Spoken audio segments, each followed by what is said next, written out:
Hi there, welcome back to Radiology Everywhere. Today we are briefly talking about central neurocytomas. Central neurocytomas are slowly growing intraventricular tumors. These are purely neural in origin and considered as WHO grade 2.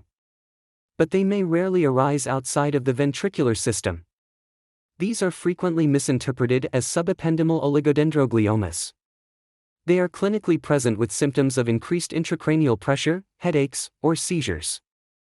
Clinical courses are typically shorter to a few months. Central neurocytomas are relatively benign. They commonly occur in the second and third decades of life.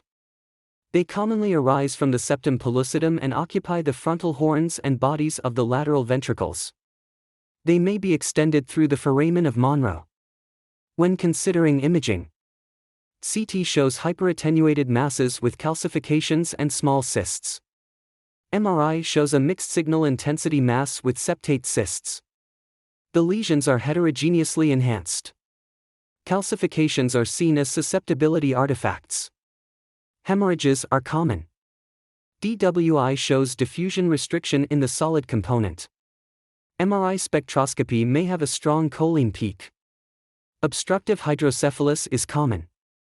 A tumor blush is frequently seen in angiography. No large feeding vessels usually. When considering treatment options, complete surgical resection is usually curative with 5 years of survival at 81%. CSF dissemination has been reported but is rare.